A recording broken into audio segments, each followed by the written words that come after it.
आपने कुछ भी पढ़ा नहीं हुआ है तब भी आपको समझ में आ जाएगा। देखिए ये यहाँ पर एक पॉलिनोमियल दिया हुआ है, इसमें आपको इसका क्या करना है कि जीरो निकालना है और इसका फैक्टराइजेशन करना है। तो फैक्टराइजेशन करने के लिए पहला स्टेप है कि इसके कोफिशिएंट को और इसको मल्टीप्लाई कर दो। कभी भी कोई भी पॉलिनोमियल दिया हुआ है तो जो एक्स स्क्वायर का कोफिशिएंट है और जो कांस्टेंट है दोनों को मल्टीप्लाई करो। यहाँ पर एक्स स्क्वायर का कोफिशिएंट 1 है और ये 12 है, इसको मल्टीप्लाई करके आंसर आ गया है 12। 12 का प्राइम फैक्टराइजेशन करना है। देखिए कैसे करना है, यहाँ पे 12 लिखिए, 2 6 ज़ा 12, 2 3 ज़ा 6, 3 1 ज़ा 3, तो 2 इंटू 2 इंटू 3, इसको यहाँ पर लिख लीजिए 12 के बराबर में। कॉपी पेन निकाल लीजिए, साथ साथ करिए। अब दूसरे स्टेप में आपको इसको 7x को जो ये पार्ट है इसको आपको स्प्लिट करना है। इस तरीके से स्प्लिट करना है कि टोटल आपका 7 आ जाए और मल्टीप्लिकेशन आपका 12 आ जाए। तो यहाँ पर हमने देखा ये 4 और 3 7 होता है, तो यहाँ पर हमने 4x और 3x में इसको स्प्लिट करा है। लिखिए x square plus 4x plus 3x plus 12 is equal to 0। अब यहाँ पर पहले इन दोनों की बातें करते हैं, एक्स स्क्वायर और 4x की। इसमें से क्या कॉमन आ सकता है, कॉमन निकालिए x, क्या बचेगा x प्लस 4, इस तरीके से प्लस। अब यहाँ देखिए इन दोनों की बारी आई, इसमें 3 कॉमन निकालिए, फिर बचेगा x प्लस 4। देखिए यहाँ पर भी x प्लस 4 है, यहाँ पर भी x प्लस 4 है, तो एक ब्रैकेट में तो ये x प्लस 4 लिख लीजिए, दूसरे ब्रैकेट में x प्लस 3 लिख दीजिए। अब अगर आप दोबारा से मल्टीप्लाई करेंगे x प्लस 3 और x प्लस 4 को, तो उसका आंसर ये x square plus 7x plus 12 आ जाएगा। एक बार हम x plus 3 is equal to 0 लेते हैं तो x is equal to -3 answer आएगा। दूसरी बार x plus 4 is equal to 0 लेते हैं तो answer x is equal to -4 आएगा। जो पॉलिनोमियल के जीरोज होते हैं, जैसे -3 और -4 आया है इसका आंसर, इसको हम अल्फा और बीटा भी बोलते हैं। देखिए alpha beta are zeros of polynomial. अब यहाँ पर इस इक्वेशन को मैंने कंपेयर किया है। देखिए जनरल इक्वेशन होती है x square plus b x plus c is equal to 0। तो ऊपर की इक्वेशन लिखी, इसको कंपेयर किया। यहाँ पर देखिए a की वैल्यू 1 आती है, b की वैल्यू 7 आती है, c की वैल्यू 12 आती है। अल्फा प्लस बीटा याद करना है आपको, अल्फा प्लस बीटा का जो आंसर होता है -b/a, और अल्फा इंटू बीटा होता है c/a। मतलब alpha plus beta is equal to coefficient of x और कोफिशिएंट ऑफ एक्स स्क्वायर को डिवाइड करिए और माइनस लगा दीजिए। इस तरीके से अल्फा इंटू बीटा क्या होता है, कांस्टेंट, और डिवाइड करिए उसको कोफिशिएंट ऑफ एक्स स्क्वायर से। तो अब यहाँ पर हमको ये चेक करना है कि ये अल्फा और ये बीटा क्या इस तरीके से बराबर आता है आंसर। तो हमने पहले लिखा अल्फा, फिर लिखा हमने बीटा, फिर हमने इज इक्वल टू लिख के चेक करा, माइनस लगाना होता है क्योंकि alpha plus beta is equal to -b/a होता है। अब b की वैल्यू क्या आई 7 और यहाँ पर a की वैल्यू आई 1, तो हमने देखा left hand side is equal to right hand side. इसी तरीके से अब इन दोनों को मल्टीप्लाई करेंगे और फिर चेक करेंगे कि left hand side is equal to right hand side होता है कि नहीं होता। यहाँ पर अल्फा की वैल्यू 4, किसी को भी अल्फा किसी को भी बीटा लिख सकते हैं, लेकिन जो लिखेंगे वो सेम लिखेंगे। ऐसा नहीं कि यहाँ पर अल्फा -4 लिख दिया और यहाँ पर बीटा -4 लिख दिया, ऐसा नहीं करना है। तो यहाँ पर देखिए आपने लिखा अल्फा -4 बीटा -3, दोनों का मल्टीप्लिकेशन इज इक्वल टू, यहाँ पर अल्फा इंटू बीटा c/a होता है, तो c की वैल्यू यहाँ पर 12 है, 12/1, तो left hand side is equal to right hand side, ये चेक हो चुका है। अब यहाँ पर देख लेते हैं कि डिग्री ऑफ पॉलिनोमियल क्या होता है। देखिए जैसे कि मान लीजिए यहाँ पर x square plus 7x plus 12 is equal to 0 लिखा है, तो जो हाईएस्ट पावर है x की वो 2 है, तो इस पॉलिनोमियल की जो डिग्री होगी वो 2 होगी।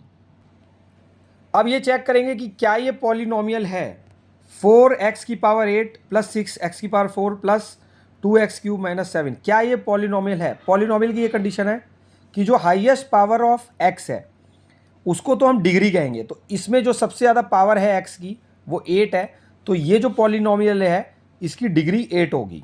इसी तरीके से यहाँ पर हम देखेंगे कि एक कंडीशन और होती है पॉलिनोमियल में कि जो भी ये ऊपर ये पावर लिखी हुई है ये होल नंबर में होनी चाहिए। होल नंबर होते हैं 0 से लेकर 1 2 3 4 5 तक। अगर यहाँ पर पावर माइनस में है तो वो पॉलिनोमियल नहीं होगा। यहाँ पर हम चेक कर रहे हैं कि क्या ये पॉलिनोमियल है, लेकिन ये देखिए यहाँ पर पावर माइनस में है, तो ये वाला जो नीचे वाला px है ये पॉलिनोमियल नहीं है, लेकिन ऊपर वाला है। हाईएस्ट डिग्री यहाँ पर 8 है, तो हाईएस्ट पावर 8 है, तो इस पॉलिनोमियल की डिग्री 8 हो गई। तो इसमें आप यहाँ पर ये समझते हैं, एक तो डिग्री समझ रहे हैं आप कि जो हाईएस्ट पावर होती है उसे डिग्री कहते हैं, तो इस पॉलिनोमियल की डिग्री 8 हो गई। और दूसरी चीज़ एक आपको और समझनी है कि अगर पावर माइनस में, जैसे इस पॉलिनोमियल में ये पॉलिनोमियल ही नहीं है, मैं इसको पॉलिनोमियल नहीं बोलूँगा।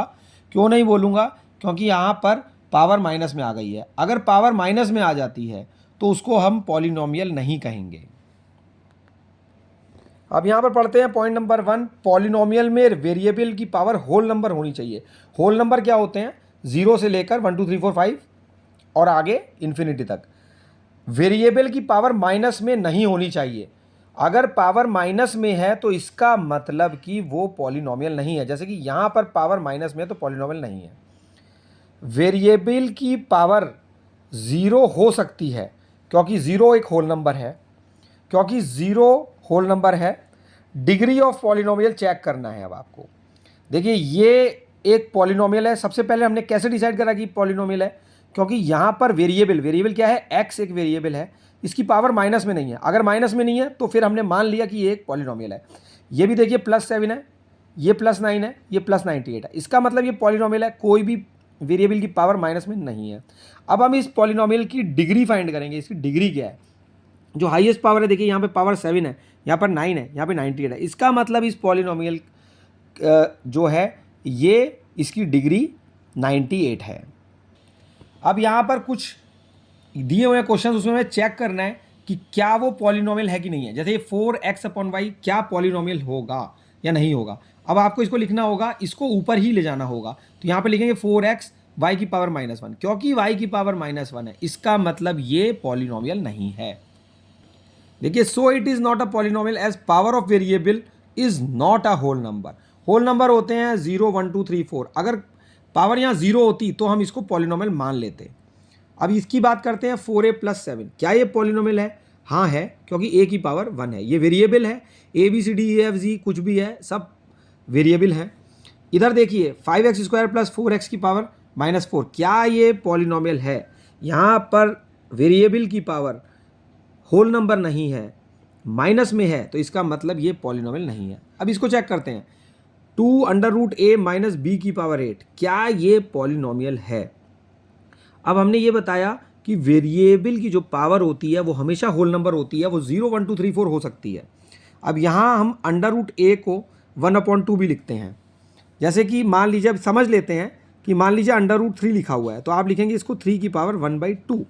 ये लिखने का तरीका होता है। अगर कहीं पे लिखा है 4 की पावर 1/2 तो उसको आप √4 भी लिख सकते हैं।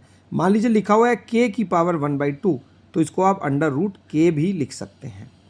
इसी तरीके से यहाँ पर √a लिखा है तो आपने लिखा है a की पावर 1/2। अब क्योंकि पावर होल नंबर नहीं है, 0 1 2 3 4 में नहीं है, तो इसलिए ये पॉलिनोमियल नहीं होगा। पॉलिनोमियल कितने तरीके के होते हैं? लीनियर पॉलिनोमियल, क्वाड्रेटिक पॉलिनोमियल और क्यूबिक पॉलिनोमियल। आपको कैसे याद होगा? लीनियर पॉलिनोमियल, क्वाड्रेटिक पॉलिनोमियल और cubic polynomial. London queen Cinderella की तरह लगती है। देखिए, L से लंदन, S से Q से क्वीन और C से सिंड्रेला। लंदन की क्वीन सिंड्रेला की तरह लगती है, इसलिए इस तरीके से आपको याद हो गया है लीनियर, क्वाड्रेटिक और क्यूबिक, 3 तरीके के पॉलिनोमियल हुए। अब अगर समझना चाहते हैं तो हम आपको दिखाते हैं, कोई भी पॉलिनोमियल जिसकी डिग्री 1 है उसको हम लीनियर कहेंगे। जैसे 4x + 1, इसमें पावर केवल 1 है, किसी कोई और नहीं है इसमें, जिसमें कि 2 हो, 3 हो, 4 हो, 5 हो, लीनियर कह दिया इसको। अगर डिग्री 2 है तो उसको कहेंगे क्वाड्रेटिक पॉलिनोमियल। जैसे यहाँ पर 4x² + 5x + 2, तो ये हाईएस्ट जो पावर होती है उसको हम डिग्री बोलते हैं, और इस पॉलिनोमियल की डिग्री 2 है तो इसको कहेंगे क्वाड्रेटिक पॉलिनोमियल। क्वाड्रेटिक पॉलिनोमियल का मतलब कि उस पॉलिनोमियल की डिग्री 2 हो। क्यूबिक पॉलिनोमियल, उसकी मतलब कि उस पॉलिनोमियल की डिग्री 3 हो। देखिए यहाँ पर 6x + 5x² + 2x + 5, तो जो हाईएस्ट डिग्री है x की वो 3 है। इसका मतलब हाईएस्ट पावर 3 है, यानी कि इस पॉलिनोमियल की डिग्री 3 हो गई। अगर डिग्री 3 है तो वो क्यूबिक पॉलिनोमियल है। अब टाइप्स ऑफ पॉलिनोमियल देख लेते हैं, मोनोमियल, बाइनोमियल और ट्राइनोमियल। देखिए यहाँ पर केवल एक ही है, 2x अकेला है तो मोनोमियल, ये 2x + 3 के साथ में है तो बाइनोमियल, और ये 3 है, 1 2 3, तो ये हो गया ट्राइनोमियल।